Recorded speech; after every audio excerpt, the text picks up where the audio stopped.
Hello friends, முருகருக்கு வெத்தலை தீபம் ஏற்றுனா அந்த வெத்தலையை என்ன பண்ணணும்னு நிறைய பேர் கேட்டிருக்கீங்க.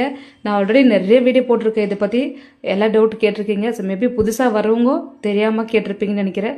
உங்களோட டிஎம்ஐ பார்த்து நான் நிறைய பேர் மெசேஜ் பண்ணிக்கிறீங்க. முருகருக்கு வெத்தலை தீபம் போட்டால் அந்த வெத்தலை என்ன பண்ணணும்னு கேட்குறீங்க, எத்தனை வாரம் போடணும்னு கேட்குறீங்க. முருகருக்கு உங்களுக்கு மிஞ்சி 9 வாரத்துக்கு மேலே எவ்வளோ நாளும் போடலாம், உங்களோட விருப்பம் தான். ஒற்றைப்படையில் வர மாதிரி பார்த்துக்கணும். நீங்கள் வீட்டில் ஏற்றுற வெத்தலையை உங்கள் வீட்டில் நீங்கள் யூஸ் பண்ணுற பழக்கம் இருந்தால் நீங்கள் போடலாம், அல்லது யாராச்சும் பெரியவங்களுக்கு கொடுத்துடலாம். வாங்குறவங்க கொடுக்குறவங்க யாரும் இல்லைனாக்கா பூஜை அறையில் யூஸ் பண்ணுற பூங்களை, காய்ந்த பூங்கள்லாம் சேகரித்து வைப்பீங்கள்ல, அதிலே நீங்கள் போட்டுட்டு கால்படாத இடத்துல போட்டுடலாம், மரத்துக்கு கீழே போடலாம். வெத்தலை தீபம் ஏற்றுறவங்க செவ்வாய் ஓரில் ஏற்றுனா அதிக பலன் உண்டு. ஸோ செவ்வாய் ஓரில் ஏற்றுங்க. அந்த செவ்வாய் ஓரம் எப்போன்னு நான் வீடியோவில் சொல்லியிருக்கேன். இந்த வீடியோ மேபி புதுசாக பார்க்குறவங்க தெரிஞ்சுக்கோங்க. செவ்வாய் ஓரில் செவ்வாய்க்கிழமை காலையில் 6 to 7 இருக்குது, மதியம் 1 to 2 இருக்குது, இரவு 8 to 9 மணி இருக்குது. இந்த நேரத்தில்